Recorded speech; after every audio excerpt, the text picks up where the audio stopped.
Hey, what's up, y'all? Thralls Metal here. I'm the Tommie. And I am Necrotic Nick. And we have another album review for you. This week had a big release that I was especially looking forward to. Baroness's Gold and Grey.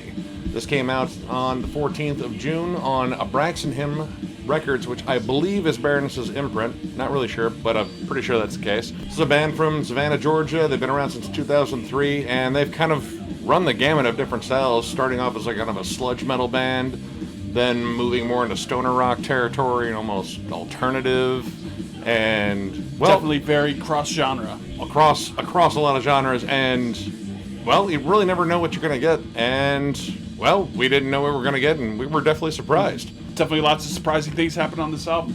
You know, it was really good. I gotta say, right off the bat, the drum and bass work, absolutely incredible. So good. The tone was great, the melodies were really good, the driving bass lines, very bass-forward album. The rhythm section shined exceptionally well. The bass lines were catchy, even to the point sometimes the bass tone would even drown out the guitars, which to the guitars almost felt like a secondary thing. Like Definitely felt filler. Yeah, just like I don't know, like a little bit of dressing on top, but this bass line and this fucking drum beat is just killing it right now. There were some really good guitar leads, and you know, there was a lot of guitar sections that were good, but definitely very bass-forward, bass-driven album. Yeah, very just strong, like kind of, I don't know, like the early prog rock feel to it. Like you get like Yes, and especially ELO, lots of cool filters with synths and guitars and layering. There's even some shoegazy moments.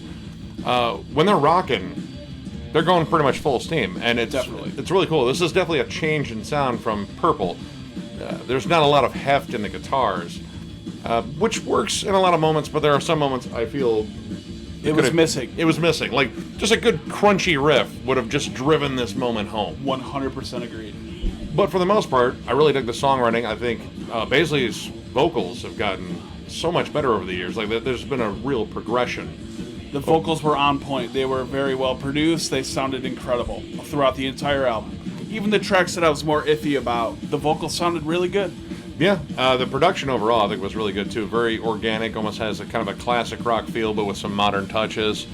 Lots of cool layering, both like guitars and synth, and even vocally. Like, even have these kind of like dark, brooding, somber choir-like moments between, I think, every member in the band, maybe. But really, really good there. Oh yeah. I especially liked Borderlines. Borderlines was the song they put out first, and there's a good reason they put that one out first. That is, I think, the strongest song on the entire album. Great single. It was a perfect choice. I love the song Seasons, and the outro track, Pale Sun, loved it. What a good song. Pale Sun had this cool kind of space rock, bluesy feel to it with almost a chanted vocal on it, and I thought that was really cool. Seasons, I thought was well because in the middle of it all, you get a blast beat. Oh, yeah. Just like a kind of an alt-rock song with just a straight-up, like, kind of black metal, death metal blast beat. And it didn't really take anything away from the song. I was like, oh, well, that's a cool moment, and it works somehow.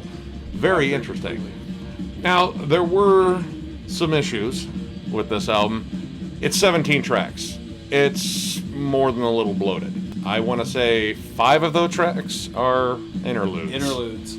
Which were okay. Some of them were a little bit better than others. And, you know, I like uniqueness. I like crazy sounds. But I think it was a little overboard, personally. Maybe too high art or something, but it just drove me nuts. One song in particular, I'll Do Anything, builds... It feels like a slow build of a song, like it's building to a giant crescendo, much like Chlorine and Wine, which I think is one of the most epic songs. And it's smack between 2 interludes, and it builds into another interlude, and by then you're really getting sick of the interludes. I was pretty tired of interludes by the end of the song. I was like, dude, like, another one? 17 tracks. I mean, at 17 tracks, like, you could have smacked all those interludes together and have probably 2 6-minute songs that could have actually done more. Another issue, I think, comes with the pacing, too, much like that song where you're smacked between 2 interludes and the song in between isn't particularly interesting. There's an entire middle section that just gets kind of dull. It really loses steam right around Anchor Lament, which is another interlude, and it just gets real sullen. There's not a lot of up-tempo moments, and I have no problem with sullen. I listen to fucking doom metal and shit like that. but it's not particularly catchy. It doesn't stick in your ear, and I have a problem with that. I couldn't agree more. You know, it was at times it was almost hard to keep listening to. I'm glad I did, because there ended up being a lot more great tracks on the album. Yes, The tracks that were good were really good. exceptionally good. There was definitely a little bit too much filler for me. Yeah, inevitably you're going to end up comparing the band's previous works to their current works, and Purple was a hard one to beat. It's an awesome album. This one, I think, could have been awesome. Maybe if they kind of let a little bit less is more. Strip this thing down maybe to, what, 11, 12 tracks? That would have been perfect. Ditch Yes, the man. That's my opinion. Yeah, no, I agree with it. Ditch the majority of the interludes and pace it a little more evenly, where you're not stacking a lot of similar sounding songs on top of each other like that whole middle part. Right. But all in all, I don't think it's really a bad album at all. And I would go see Baroness live in the drop of a dime anytime. I have. I've Yep. seen them before too. Yep. They were incredible. Yep. Absolutely incredible. And I would go see them again. Yeah, so all in all, I'm going to give this one 3 stars. It's not a bad album by any stretch, but it is a little too much in the wrong spots. So this is, still one worth listening to. This is just my opinion, but 3 stars, that's where I'm at. I gave this album 3 stars as well.